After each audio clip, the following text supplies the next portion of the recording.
Yeah, but like you see those old pictures of like Scandinavian Airlines in like 1971 or something, and they're like carving up prosciutto or something and serving it to them. And now you're like, can I have a dirty cup of Coke and then and 4 pretzels? And they like are like, here you go, sir. Throw the bag at you, and then they go about their day. Who do you fly? It depends what the prices are like, but Delta or Southwest usually.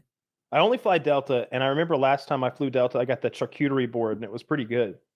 I don't know. I've had pretty good experience with them. It's not a tasty meal by any standards, but it's okay. No, it's not even a meal. I've had that too. And they give you all the liquor you want, which I appreciate. I usually get good and drunk on a flight. Really? St. Louis had a major hub for anybody. We used to be the major hub of Southwest, and then that whole brand took a hit. And so now we still get a decent amount of direct flights through Delta or Southwest, but nothing like Atlanta, like at all. Yeah, Raleigh's not really blessed in that way. We were direct flight for someone. They went out of business after 9/11. And now we get a lot of American and United, but it stops most of the time. Something you're talking about getting hammered on flights, Kyle. Something I do like that's just always fascinating is just the rules of drinking at the airport.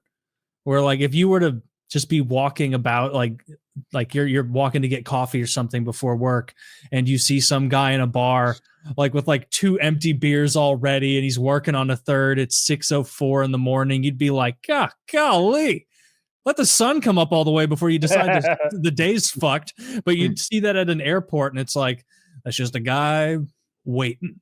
Time's relative, right? Like you don't know what time zone he's even from. For all you know, that's a Korean having his 5 o'clock beer, for him.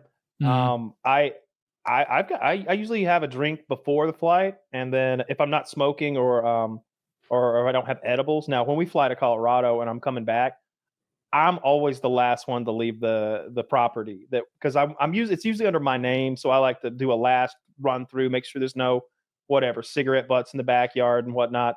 But I also get all the drugs. I inherit everyone else's drugs who has to fly back to their homes and can't carry their drugs with them.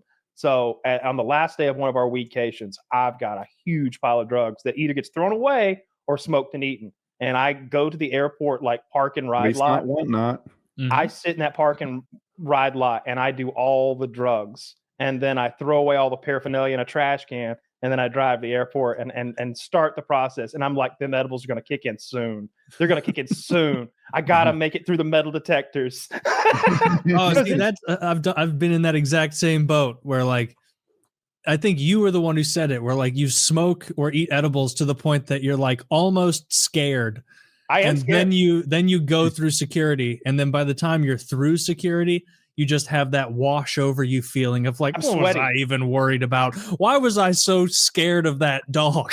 Like walking. Dude, I remember that. No, because it was a drug dog. I remember specifically, I reek of weed. I just have smoked like 4 bowls in the parking lot and now walked into the airport. I reek of it. And they've got a drug dog checking this all out. And it's like, oh my God, I'm so stressed out. But I don't have anything on me, so it's not a big deal. I'm just worried about being delayed and hassled. But I'm so high on edibles when I go in there that I can't even describe what it's like to go into the Atlanta airport, one of the busiest airports in the world, to walk into that bitch zooted on edibles. And it feels like I'm in a Rick and Morty episode and I'm in a space airport. And so I just have to live inside this little bubble. I can't look in the distance and like see what that lady's doing. I can't like listen to the intercoms. I have to live in this little bubble of me land. You can't even fathom venturing to the food court. Oh my, I would never. No, that'd be insane to me. I might not make it back. Like I might sit down eating a brownie or like zone out and miss my flight or something. I can't stop moving forward. I have to get to the gate. I have to get to my gate. And every step of the way I'm terrified and it's hard. And I'm wondering if I'm being awkward or weird. And time is fucked up. So I don't know if I paused for too long before answering his question. I don't know if I'm being weird and I'm paranoid about that. Just every step of the way is an adventure. Yeah. Now I prefer just getting a little high before I go to the airport. Just a little high to take the boredom edge off at the airport. Yeah. But I have been so stoned on edibles at the airport before because I don't know. I feel like everybody does this. even if it's an airport I've been to 100 times, like I walk all the way to my gate to make sure that the sign actually says over my gate which one it is, because we've all had that where it says like go to gate B52, and then you show up at gate B52 and it's like this says Charlotte, not Tampa, and then it's you have to get on a train to go to the other gates in Atlanta. Like it's a problem. I've flown through Atlanta a number of times, and like I've gotten so high that like I get to my final place, like the final gate, and then I still have like an hour to burn, and I'll sit there deliberating whether or not I should go to like the Chick-fil-A. That's a maybe 4-minute walk, but I deliberate for so long that it becomes an actual time issue to where it's like, all right, if you want it now, you got to go now if you want those breakfast biscuits. Yeah, I always bring like food and snacks and stuff with me. Like I'm ready to go on those trips. Do you go to the CNN store sometime, or not the CNN, whatever? I bring my enormous I've got a really big Razer Blade gaming laptop that's like, I don't know how big that monitor is, but it's huge. Like it's a gaming monitor laptop, and I'll play Civ 5 in the airport the whole time. I'll plug into the wall over there and do my own thing usually. Adding plugs to airports has been good. Maybe that's your problem, Scott. Maybe you're not high on marijuana enough to enjoy the airport stress. Just blast it. That's what I need. Yeah. You would hate it. You would hate it so much, because what I'm trying to do is turn something that I find monotonous into something kind of precarious and scary. Like I like that it's scary and intimidating to do it. It's fun because I every step of the way going through that airport, I'm like, okay, made it to the train. Whew, we didn't do anything weird on the escalator. Okay, now just hold on to the strap and don't fall into anybody. Do you think you'd be a little more mellowed out though if you were all goofed up on a couple giant glasses of Grand Gala compared to the I've done that. Weed? I've done that too. Well, that's the more normal one. Lots of people. But I don't start drinking in my car before I go in the airport. Obviously, that's trying to hide it from the drug dog. You're drinking in the parked car in the lot.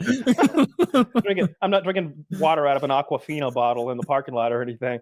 But what I will do is when I do get to my gate, I'll go to a bar and get myself a Bloody Mary, and then I'll have another 2 on the flight, and that 3 or 4 hours will go by quick. A Bloody Mary on a flight.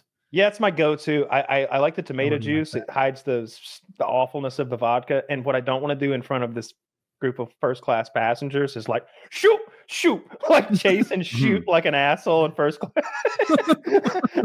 I want to discreetly sip my beverage like a gentleman. You don't want to be slurring, asking for more pretzels before you take off.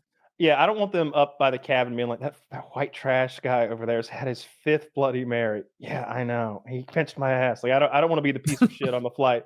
So I sip my Bloody Mary. That's my go-to for sure. If I have to have a mixed drink. I can't do Maker's Mark or any of that stuff anymore. The last time I had that when we were in Boston that time. Oh yeah. I gave him mine. He was not thankful. I mean, I drank it up. I was good. I was good and drunk. Yeah, I was not at all bashful about hating this alcohol, and Kyle pretended to like it. That was the first time we'd ever met, so I didn't know what you drank. That was the first time I ever met. But what he said, I was like, "You want to get a drink?" And he's like, "Sure." And I was like, "All right, well, I've been drinking these," and I ordered us 2 Maker's Mark Manhattans, and he went, "Nope." Guess again. Yeah. Anything that comes with a gingerbread cookie? Yeah. Ooh, I'm more of a Diet Dr. Pepper guy. I think on the next trip we went to, it was the same trip, but it was like it was the Chicago trip, like months later. And by that time, the next time Woody and I drank together, it was gingerbread martinis. I knew what to order. That sounds pretty festive and definitely. It had a gingerbread in it. Yeah, that's kind of fun. My chat leans on me to do another drinking episode, and I'm like, you're going to have to find another attack vector. It has occurred to me I might not ever have another alcoholic drink until the day I die. And that brings me a sense of relief and joy. If you think I'm going to spearhead this we should start drinking thing, no, you need to get someone else to lean on me. I'm not going to be driving this train.